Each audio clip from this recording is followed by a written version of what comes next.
나는 아무것도 아닙니다 라는 말씀의 제목으로 함께 말씀 나누겠습니다. 나는 아무것도 아닙니다. 여러분, 하나님의 심판에 관하여 여러분들은 무엇을 느끼십니까? 심판이라는 그 말만 들으면 무언가 두렵게도 느껴지잖아요. 하나님이 그저 우리 인간들의 실수와 잘못에 무서운 형벌을 주기 위하여 심판을 내리시는 분일까요? 그래서 그저 그것을 바라볼 때 하나님은 무섭고 두려운 분이라는 그러한 생각들이 우리를 감쌀 때가 있습니까? 아니면 또 다른 무언가를 위하여 하나님께서 심판을 사용하신다라고는 생각해 보지 않으셨습니까? 하나님의 심판이 느껴질 때, 그때 우리는 가장 먼저 우리 하나님이 우리를 너무나도 사랑하시는 분이심을 믿으시기 바랍니다. 그리고 그 하나님의 사랑은 우리가 늘 하나님의 법을 잘 따라 살아갈 수 있도록 이 심판이라는 안정장치로 인하여서 저와 여러분들을 지켜주시고 인도하고 계심을 기억하여 주시기를 바랍니다. 제가 아는 한 권사님이 계십니다. 인생의 굴곡진 삶을 사신 한 권사님인데 1960년대에 아버지가 한국에서 이름만 대도 잘하는 매우 큰 이 광산업, 탄광 사업을 하셔서 아주 유복하게 잘하신 분이십니다. 그래서 큰 저택의 집에 가정부도 있고 운전기사도 있고 그렇게 어린 시절을 보내셨습니다. 그러다가 그분이 이화여대의 대학을 졸업하고 대학생일 때 사랑하는 분을 만났는데 근데 그분이 직업군인이었어요. 그러니 당연히 이 부모가 어떻게 생각했을까요? 내 눈에 흙이 들어가기 전에는 절대로 안 된다고 하시면서 두 분의 교제를 반대하셨습니다. 그렇게 부모님 반대하시는 결혼을 무릅쓰고 그냥 결혼을 해서 미국 땅에 오셔서 지금까지 자녀들을 낳고 저쪽 캘리포니아 쪽에서 살고 계신데 물려받은 유산만도 꽤 많았는데 남편의 몇 번의 그 사업 실패 속에 모든 것들을 다 소진하고 또 후에 남편분도 병으로 세상을 떠나시고 자녀가 3분이 있는데 그 중에 또 아픈 손가락이 있어서 이 한 자녀는 무언가 좀 불편함이 있어서 아직까지도 나이가 40이 넘었는데 늘 자신의 십자가로 여기며 뒷바라지를 하고 살아가시는 권사님의 이야기입니다. 그리고 이제 본인도 나이가 어느 정도 들다 보니 예전 같지 않아서 정말로 하루하루 힘들고 어려운 그 인생길을 살게 되었던 우리 권사님. 한때는 잘 나가는 사업이 있었고 가정이 있었고 자신에게 찾아온 어렵고 불행한 그 순간 속에 그때 그분은 하나님이 나를 심판하셨다라는 그러한 생각에 사로잡혀서 하나님을 원망하고 불평하고 미워했던 것이 아니라 오히려 하나님 감사합니다라며 또 회개를 하셨다라는 이 권사님의 이야기를 제가 들은 적이 있습니다.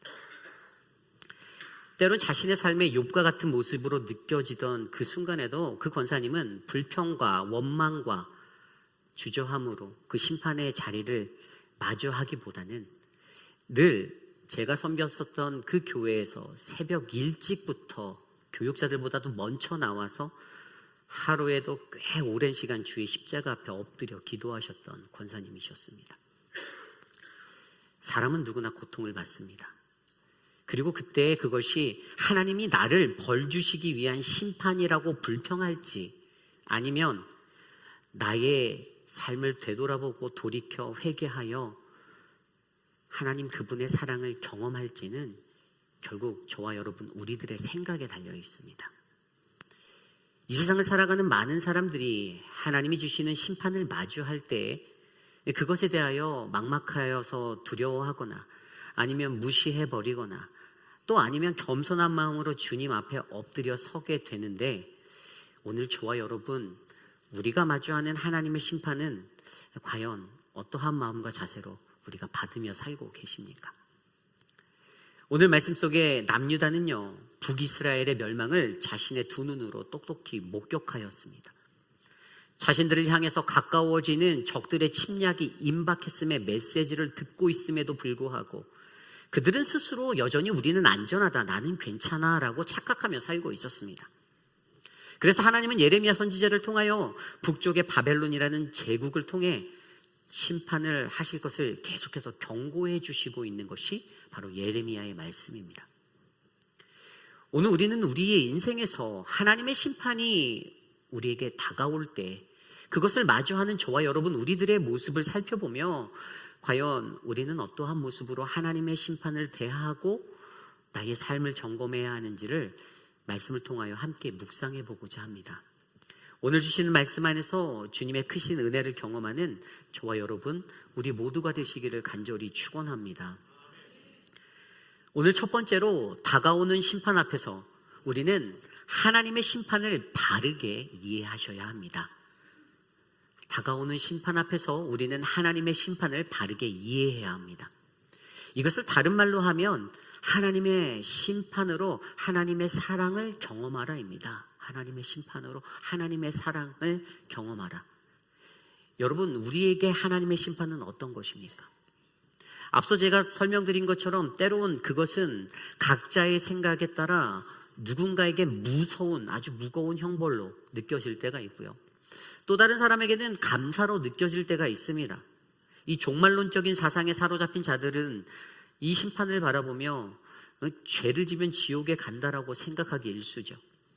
또 긍정적으로 바라보는 사람들은 심판은 나를 돌이킬 수 있는 축복이다라고 말하기도 합니다. 도대체 참된 하나님의 심판의 의미가 무엇일까요? 오늘 말씀은 그것을 선명하게 가르쳐주고 있습니다. 오늘 말씀 10절 말씀입니다. 너희는 그 성벽에 올라가 무너뜨리되 다 무너뜨리지 말고 그 가지만 꺾어버리라. 여호와의 것이 아님이니라. 아멘. 여러분, 이 구절은요 하나님의 심판 목적에 대하여 분명하게 선포하고 계십니다. 이 남유다를 향한 하나님의 심판의 도구인 바벨론을 향하여 하나님은 예루살렘 성벽에 올라가 무너뜨리되 다 무너뜨리지 말고 그 가지만 꺾어버리라고 말씀하십니다. 이 말씀의 의미가 무엇일까요? 우선 성벽 위에라는 단어를 살펴보면 English Standard Version 영어 성경에는요 이 구절이 Go up through her vine rows and destroy라고 되어져 있습니다. 그 당시 이 성벽 위에는요 예루살렘 성 위에는 빈야드라고 불리는 이 포도원이 자리 잡고 있었어요. 성벽 위에. 그래서 그 성벽의 장소에는요 이 포도원 같은 작은 포도원이 꾸며져 있었던 거예요. 그래서 오늘 말씀에 정확히 보면 포도원으로 올라가 이렇게 기록되고 있는 것입니다. 성벽으로 올라가, 포도원으로 올라가. 그런데 여기서 더욱더 중요한 것은 도대체 성경에서 이 포도원이라는 것은요 도대체 저 예루살렘 성의 저 포도원은 무엇을 의미하고 있는가를 생각해 보셔야 합니다. 어떤 것일까요? 결론부터 말씀드리면 이 포도원은요 바로 은혜의 장소입니다. 은혜의 장소. 마태복음 20장 말씀에 우리가 잘 아는 포도원의 비유의 말씀을 살펴보면 거기에는 분명 아침 9시, 낮 12시, 오후 3시에 아무도 찾아주지 않고 아무도 부르지 않는 이들을 하루에 한 데나리온이라는 같은 품삯으로 부르고 계시는 하나님을 바라보게 하십니다. 그곳에서 온종일 놀고 있는 그들에게 하나님 주인이 찾아가 어찌하여 너희는 온종일 놀고 서 있는가라고 물었을 때 그들의 대답은 우리를 품꾼으로 쓰는 이가 없습니다 라는 대답이었습니다. 그리고 그때 그들을 부르신 그곳, 그 포도원이 얼마나 귀한 은혜의 장소인지를 느끼게 합니다. 좀 더 나아가 그것이 바로 우리 하나님과 저와 여러분 우리들의 영적인 조제의 장소가 되는 것이죠. 주님께서는 볼품없는 우리들을요 부르시고 또 아무도 찾지 않고 부르지 않는 우리들을 불러주셔서 주님의 포도원으로 불러주셔서 어떻게 해요? 그곳에서 거하게 일하게 하여 주셨습니다. 세상 그 어디에서나 아무도 불러주는 이가 없었는데 하나님은 그러한 우리를 부르고 일하게 해주시는 것입니다. 바로 오늘 남유다의 백성들이 바로 그러한 자들이었습니다. 볼품없는 초라한 족속이었습니다.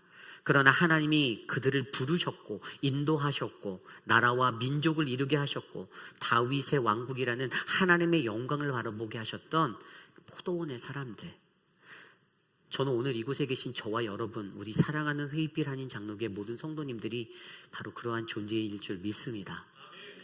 그런데 유독 오늘 말씀에 더 눈에 들어오는 것이 있어요. 그 구절은 그것은 바로 하나님이 바벨론에게 그것을 무너뜨리라고 말씀하실 때 다 없애지 말라는 것이에요. 그 가지만 꺾어버려라 라고 말씀하십니다.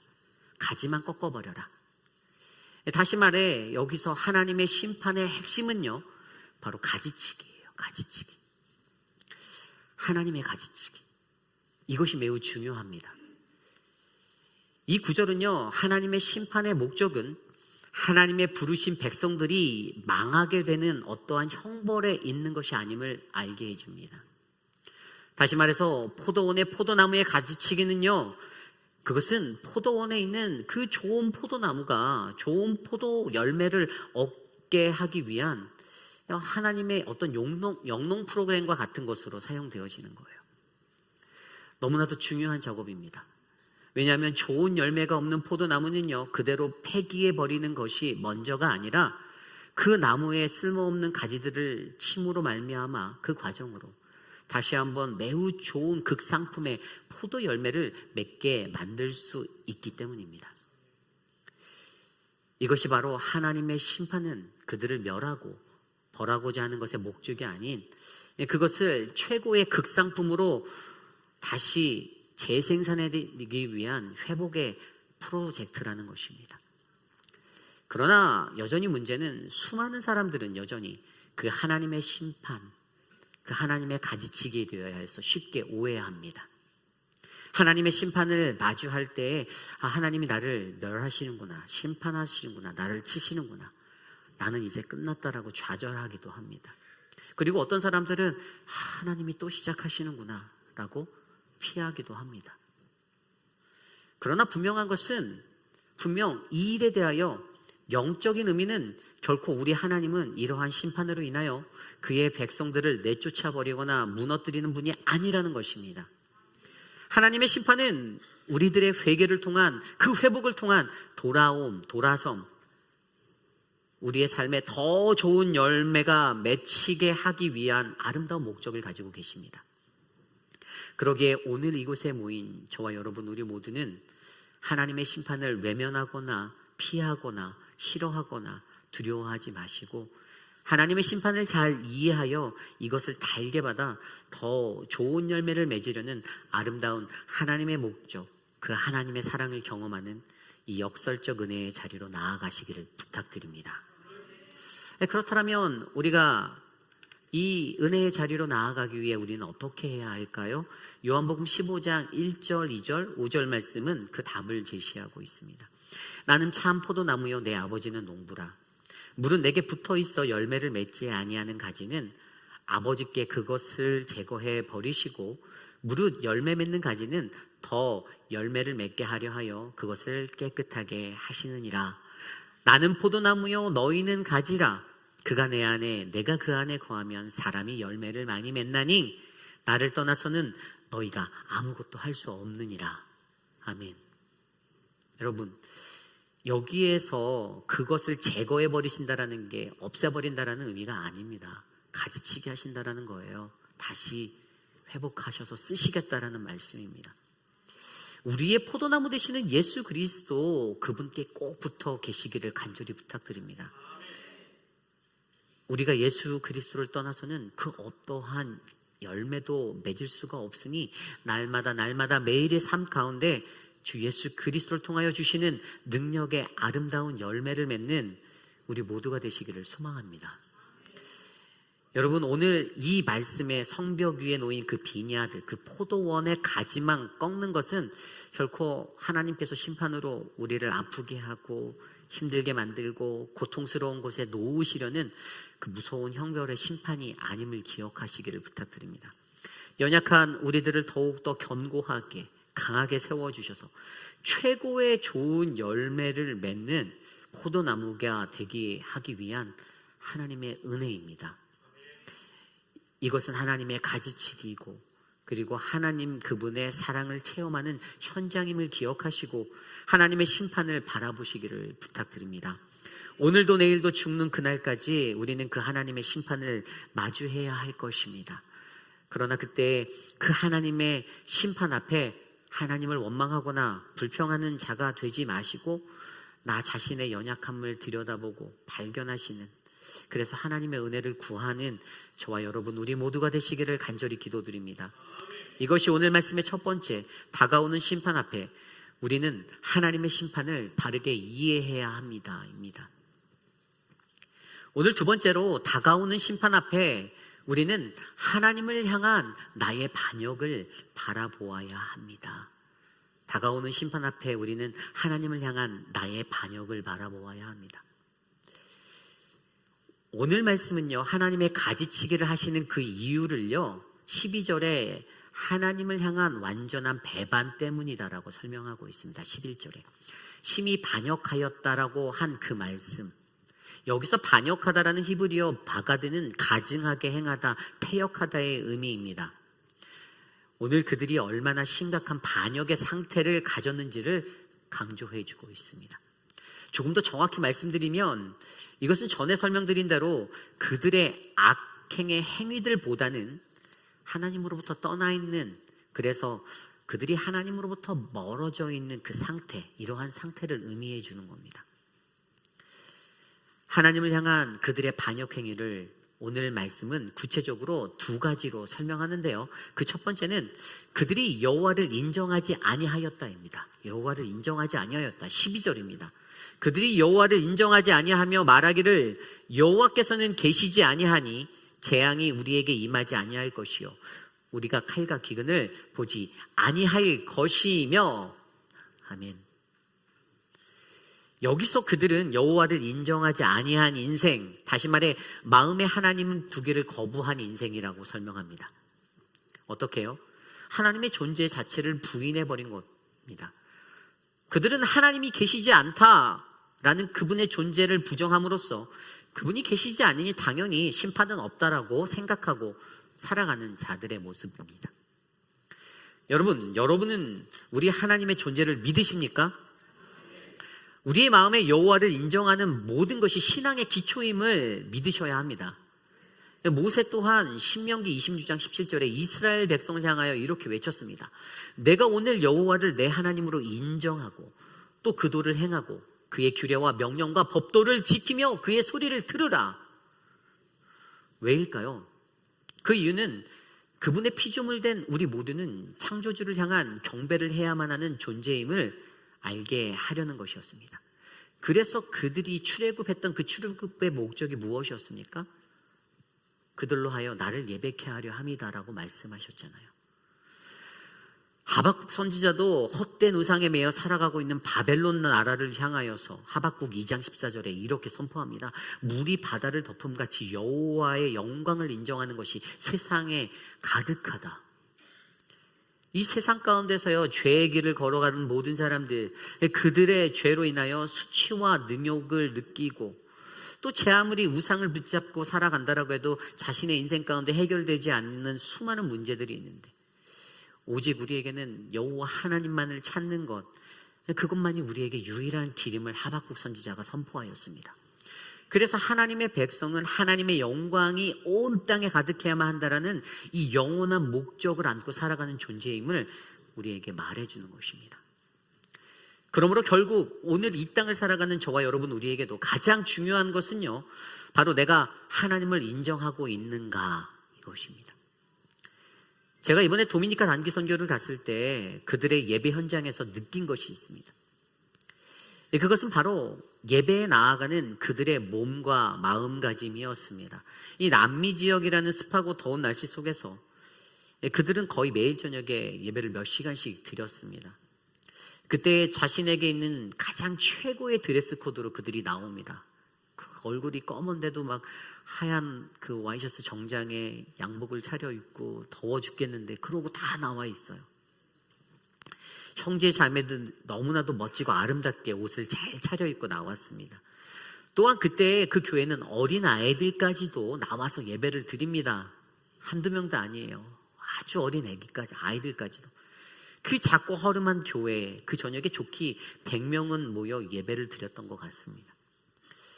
그것도 그들이 좋아하는 음악이, 그 음악 소리가 얼마나 큰지 너무 소리가 커서 귀가 아플 정도였는데, 그 아이들이 다 나와 몇 시간씩 그 예배 장소에 머뭅니다. 한 어린 소년이 깨어진, 그 깨져버린 드럼 심벌을 가지고도 멋진 드럼 연주를 완벽하게 해냅니다.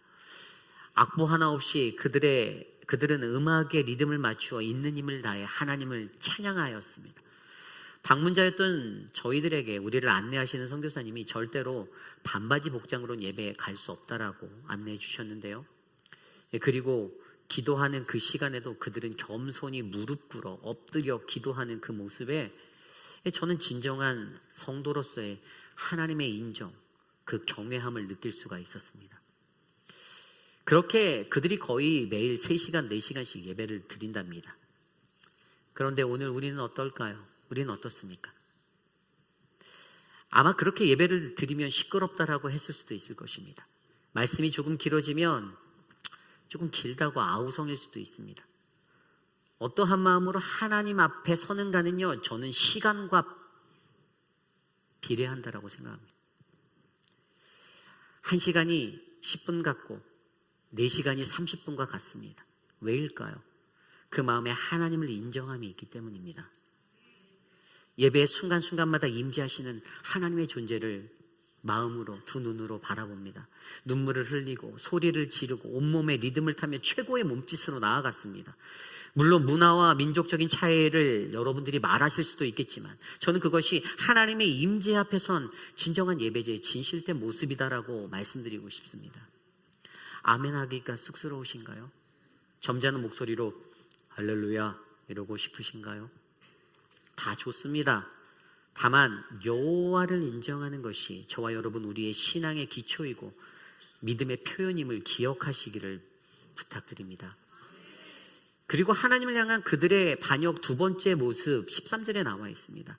선지자들은 바람이라 말씀이 그들의 속에 있지 아니한즉 그같이 그들이 당하리라 하느니라. 이 구절은요, 그들이 하나님께서 보내주신 선지자들의 말씀을 들을 필요가 없다라고 느끼는 것입니다. 다시 말해 그 말씀이 그들의 속에 있지 않은 것을 보여주는 거예요. 그들은 선지자들을 바람이다라고 표현합니다. 바람, 공허한 것이죠. 그렇게 여겨버렸어요. 하나님의 말씀을 듣는데 그 말씀을 듣고도 마음의 감격과 감동이 느껴지지 못합니다. 왜죠? 그 말씀이 그들 안에 있지 않기 때문이에요. 그리고 이러한 모습을 일컬어 오늘 말씀은 이스라엘과 유다 집의 반역이라고 표현하였습니다. 반역. 성경을 들여다보면 수많은 배반의 이야기가 나옵니다. 인류의 첫 번째 배반이 무엇입니까? 에덴 동산. 아담과 하와의 이야기에서도 그들에게 주신 말씀, 선악과를 따먹지 말라라는 그 말씀을 마음에 두지 않고 오히려 주변에서 속삭이는 뱀들이 와서 속삭이는 너희도 하나님처럼 될 수 있다라는 그 유혹에 넘어가 그 하나님의 인정을 버리고 죄를 범하는 배반을 하게 되었습니다. 그 후에도 이스라엘은 또 우리 인간은요, 수도 없는 배반을 하고 예수님을 배반하며 그분을 십자가로 내몰기까지 하였습니다. 왜죠? 바로 하나님을 인정하지 않음과 그분의 말씀이 그들 안에, 우리 안에 없었기 때문입니다. 여러분, 어찌 보면 오늘 저와 여러분 우리도 이러한 반역의 자리에 설 수가 있습니다. 우리들 스스로는 나는 괜찮아 라고 생각하며 나아가는데 알게 모르게 세상의 유혹에 넘어지고 하나님을 배반하는 모습이 담겨질 때가 있다라는 것입니다. 그래서 더욱더 조심하며 살아가셔야만 합니다. 하나님을 인정하지 않음과 그분의 말씀이 우리 안에 있지 않음으로 하나님을 떠나고 오히려 세상이라는 우상으로 다가가는 그러한 인생이 우리의 인생이 되지 않기를 소망합니다. 오히려 주님의 말씀 안에서 하나님을 날마다 가까이 나아가고 주는 그리스도시요 하나님은 나의 주되심을 인정하며 하나님 그분과 가장 친밀한 살아있는 그 교제함이 넘치는 우리 모두의 인생이 되시기를 간절히 기도드립니다. 이것이 오늘 말씀의 두 번째, 다가오는 심판 앞에서 우리는 하나님을 향한 나의 반역을 바라보야만 합니다입니다. 오늘 마지막으로 다가오는 심판 앞에서 우리는 하나님이 남기신 은혜의 소망을 바라보야만 합니다. 다가오는 심판 앞에서 우리는 하나님이 남기신 은혜의 소망을 바라보아야 합니다. 오늘 말씀 15절 말씀 이후에 보면요, 이스라엘이 당할 심판에 대해 이야기합니다. 바벨론 제국을 통한 매우 큰 심판이 있을 것을 설명해 주시는데요, 바벨론 사람들이 활을 매우 잘 쏘는 매우 강력한 군대가 그들을 덮칠 것이다 라고 말합니다. 그들은 이스라엘의 추수한 농작물과 양식들을 다 삼켜버릴 것이고 아들과 딸들을 죽이게 될 것이고 그들의 양떼와 소떼도 빼앗아버리고 포도나무와 무화과 나무가 헤쳐지고 그들이 스스로 견고하다라고 믿었던 예루살렘 도성도 결국에는 무너질 것이다 라고 예언하며 선포하십니다. 모든 것이 철저하게 파괴될 것이라고 17절에 설명해 주고 있어요. 매우 절망적인 그러한 선포 앞에 이제 이 모든 것이 완전히 끝났구나라고 체념할 수밖에 없는 그때에, 다 끝난 것 같은 그때에 하나님께서 이렇게 말씀해 주십니다. 18절입니다. 여호와의 말씀이니라. 그때에도 내가 너희를 진멸하지는 아니하리라. 아멘. 이것은 이렇게 참혹한 하나님의 심판 앞에서도 여전히 우리 하나님은 우리를 긍휼히 여겨주신다는 것입니다. 그것은 앞서 설명드린 대로 하나님의 그 심판의 목적은 그의 사랑하는 백성들의 파멸이 아닌 정결케 하여 다시 새롭게 함에 있기 때문이라는 것이죠. 바로 이 말씀에 담긴 것이 바로 하나님의 남은 자 사상이라는 신학 용어예요. 영어로 말하면 렘넌트. 이것은 구약의 핵심 사상 중에 하나입니다. 신약 성경에서도 사도 바울을 통하여서 이 렘넌트의 사상, 이 남은 자 사상이 사용된 것들이 많이 있습니다. 그래서 하나님의 구원에 있어서 이 남은 자들이 얼마나 중요한 역할을 하게 되는지를 우리에게 알려주고 있어요. 여기서 남은 자는 간단히 말해 누구입니까? 하나님의 구원사에 있어서 인간의 죄와 불순종으로 그들이 얻어야 할 그 구원이 단절될 위기에 놓였을 때에 하나님은 그때마다 반드시 그분의 심판을 통하여 모든 것을 멸망하는 것이 아니라 보호하실 수 있는 소수의 사람들, 남은 자들을 남겨주시며 하나님의 희망의 불씨를 켜놓으신다라는 것입니다. 이것이 바로 하나님의 구원의 소망입니다. 그리고 이것은 하나님의 은혜가 되는 증거가 되기도 합니다. 그 대표적인 자가 바로 성경에 나오는 노아의 가족이잖아요. 이스라엘의 모든 죄로 하나님께서 그들을 다 진멸하려는 그 하나님의 심판 앞에서 어떻게 해요? 노아와 그의 가족들은 남은 자가 되었습니다. 또 어떠한 이야기들이 있습니까? 소돔과 고모라 땅에 하나님의 쏟아지는 그 유황불의 심판 앞에서도 하나님은 롯의 가족을 살려내어 주셨습니다. 북이스라엘 엘리야의 때에 어떻게 됐습니까? 바알을 섬기고 아합 왕과 그의 아내 이세벨을 통해서 그 혼합주의 가운데 바알을 숭배하였던, 바알에 빠졌던, 우상에 빠졌던 이스라엘. 그런데도 그때에도 바알 앞에 무릎을 꿇지 아니한 7,000명의 남은 자들을 두셨습니다. 이스라엘 남유다가 바벨론에게 멸망하고 포로기 70년을 보낸 후에도 그들은 완전히 멸망한 것 같은 참혹한 자리에 섰는데 그 남은 자들을 통하여 페르시아 고레스의 칙령으로 다시 고향 땅으로 돌아와 무너졌던 성벽을 다시 쌓고 하나님을 예배하는 민족으로 회복하셨습니다. 그 남은 자가 있었습니다. 그렇게 그들을 통하여 하나님의 나라를 다시 일으키고 그분의 구원의 역사가 오늘도 이루어지고 계십니다.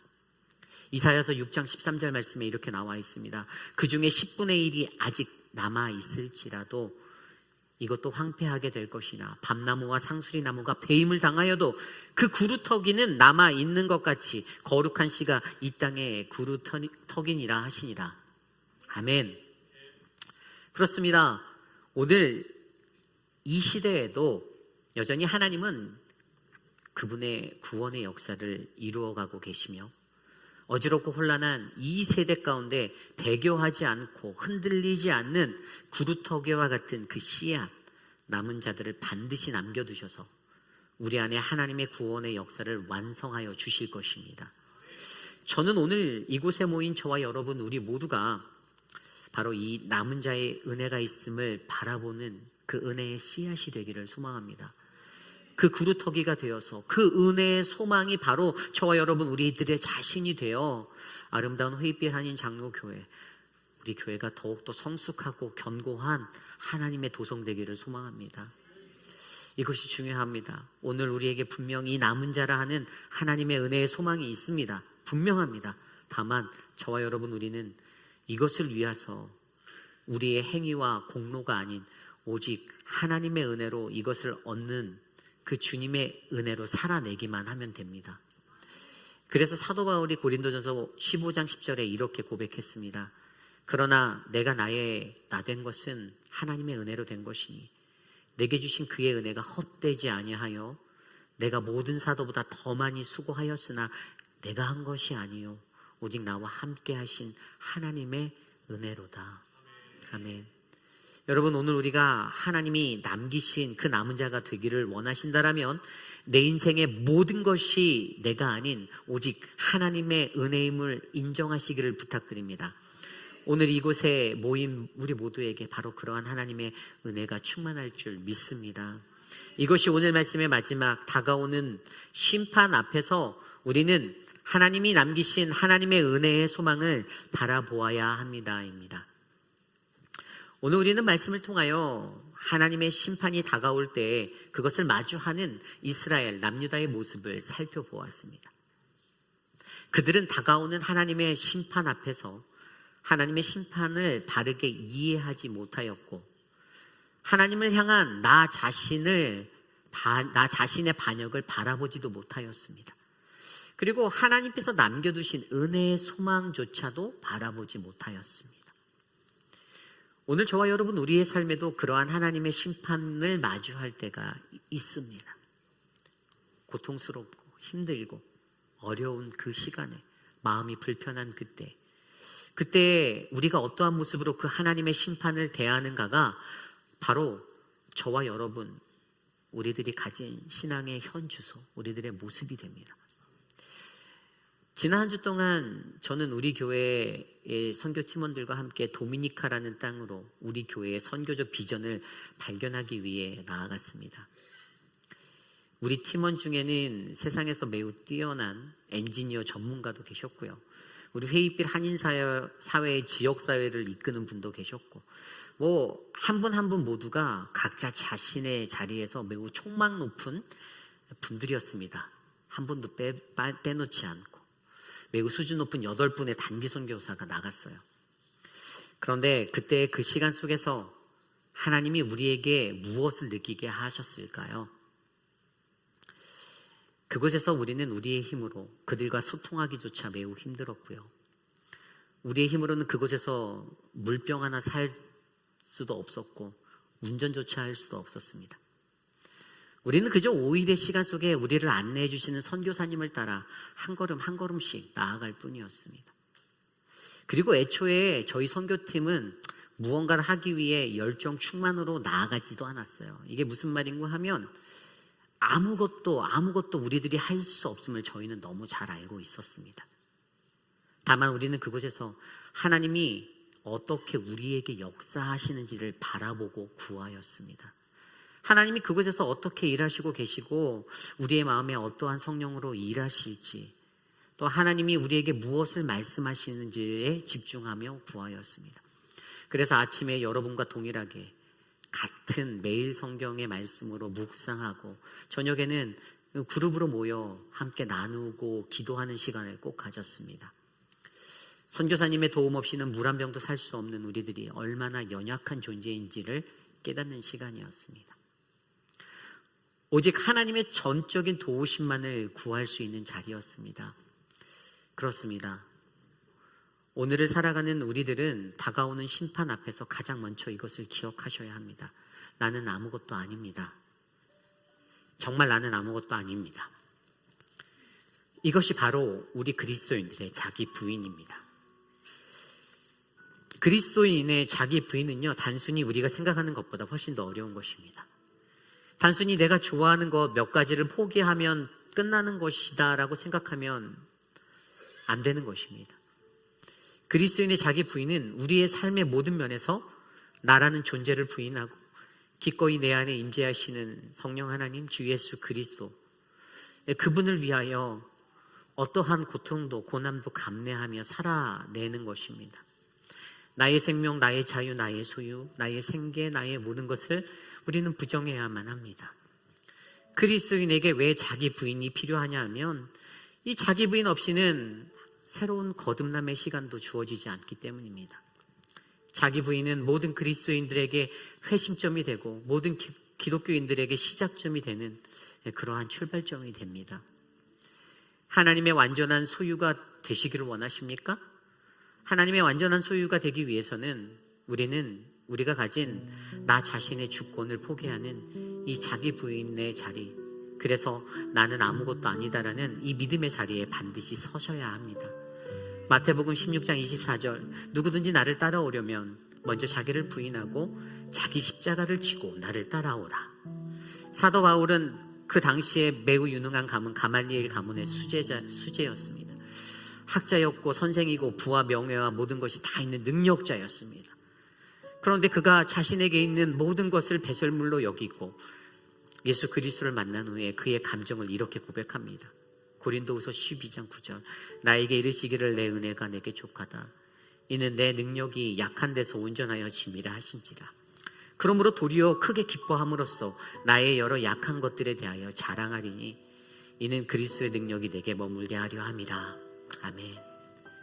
내 능력이 약한 데서 나는 온전하여 진다. 내 약한 것을 나는 자랑한다.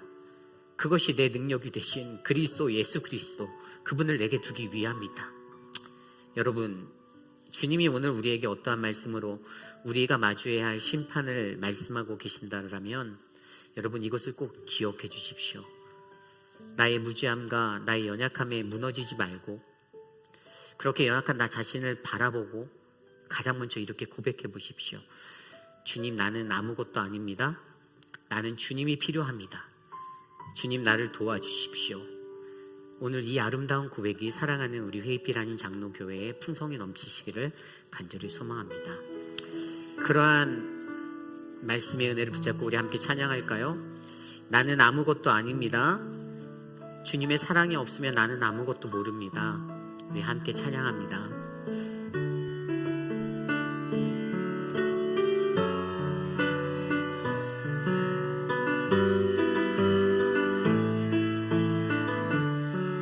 나는 아무것도 아닙니다.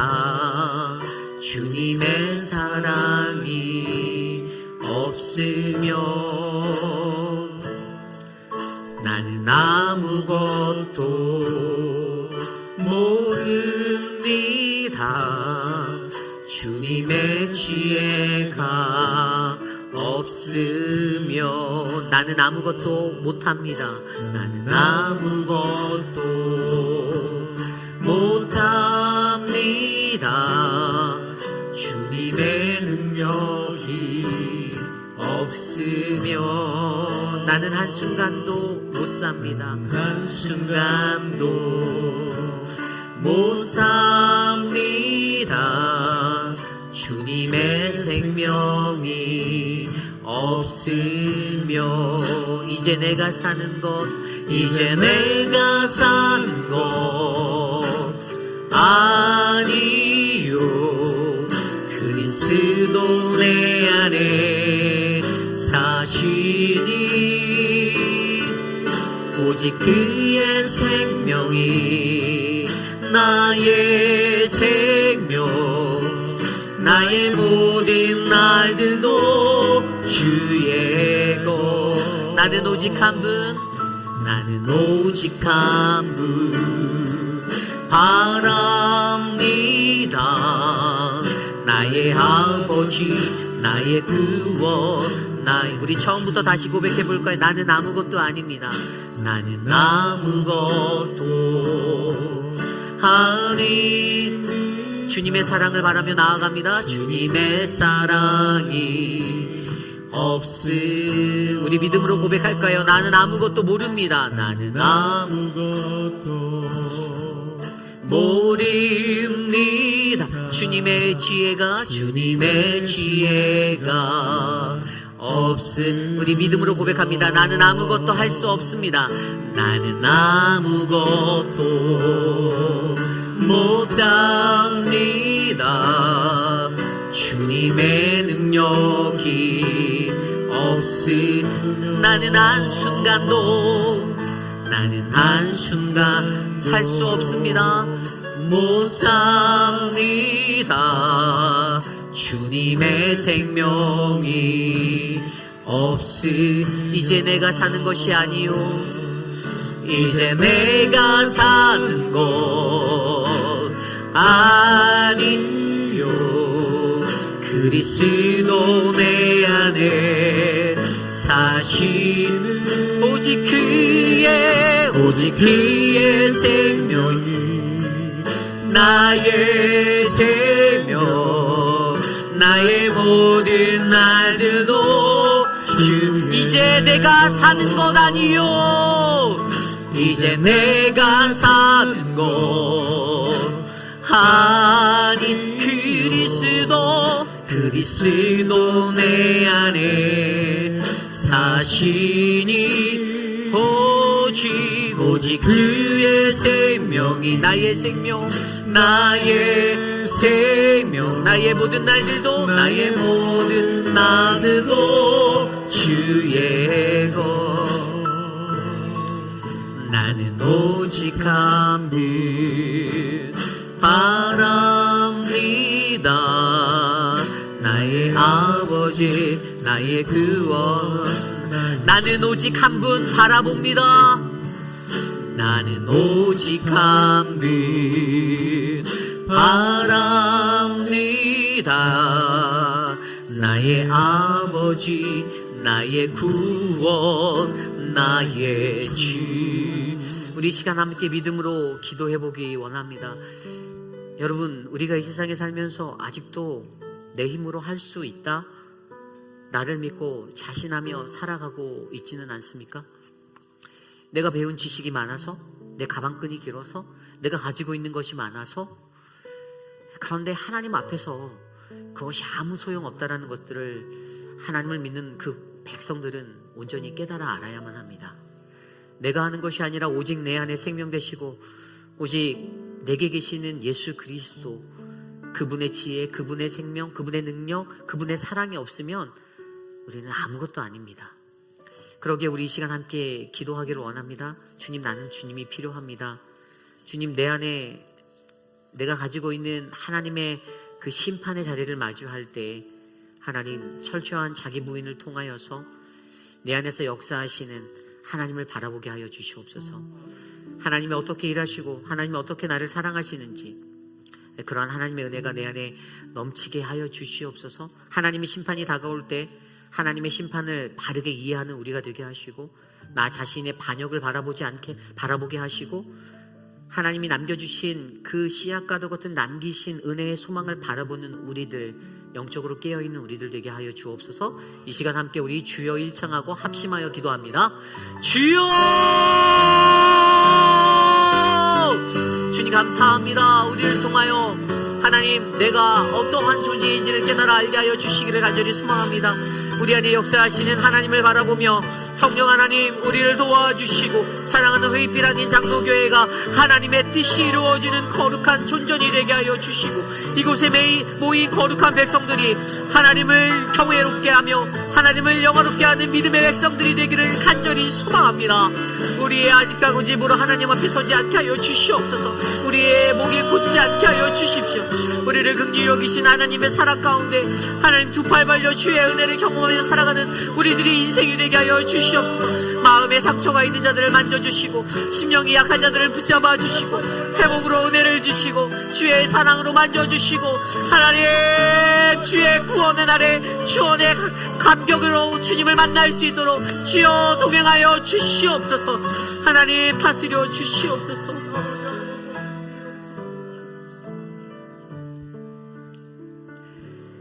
존귀하신 하나님 아버지, 감사를 드립니다.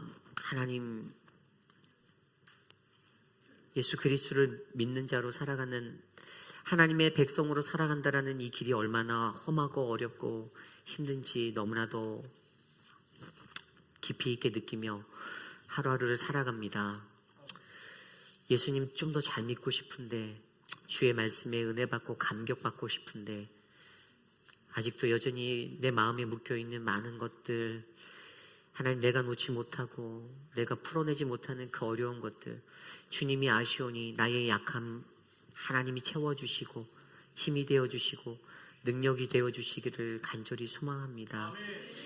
하나님, 사랑하는 분들을 위하여 기도드립니다. 미스터 체리, 하나님 건강하게 움직일 수 있는 깨어남을 주셔서 감사합니다. 하지만 여전히 연약한 육신의 것과 영적인, 정신적인 그 약함 가운데 고통받고 있는데, 하나님 다시 일으켜주시고 만져주시기를 소망합니다. 사랑하는 우리 천문자 집사님, 하나님 21일 날 이제 암수술을 합니다. 2가지 암이라는 고난을 주셨지만 하나님, 능히 하나님께서 만져주시고 회복하여 주시고 믿음으로 주님께서 하실 수 있다라는 믿음의 선포가 우리 안에 일어나기를 간절히 소망합니다. 사랑하는 송현숙 장로님, 하나님 만져주시고 안아주십시오. 힘을 주십시오. 잘 회복할 수 있도록 도와주십시오. 사랑하는 우리 이두 장로님, 육신의 연약함 가운데 약해져가는 그 정신과 그 모든 것들을 붙잡아 주시고 회복하여 주시기를 소망합니다. 손재경 집사님, 사랑하는 딸 스테이시의 그 삶을 회복하여 주셔서 감사하고, 어머니의 기도가 한 방울도 땅에 떨어지지 않고 하늘에 상달되도록 하나님 그 눈물의 기도를 들어 응답하여 주시옵소서. 지금은 우리 구주 예수 그리스도의 무한하신 은혜와 그 크신 하나님의 사랑하심과 성령 하나님의 감화감동 교통하심의 역사가 하나님의 심판을 마주할 때에 하나님의 심판을 온전히 잘 이해하여 내게 희망 되시고 소망 되신 하늘의 씨앗이 되어 하나님, 내가 이 땅에 남은 자로 살아가겠습니다. 그리하여 하나님 이 땅에 거룩한 주의 나라 온전히 이루겠습니다라고 고백하는 사랑하는 우리 회의빛 한인 장로교회 성도님들, 오늘 거룩한 주의 존전에 나와 전심으로 주님을 예배한 믿음의 백성들 머리 위에, 가정과 자녀와 삶의 터전 위에 지금으로부터 영원토록 함께 하시기를 간절히 축원하옵나이다. 아멘.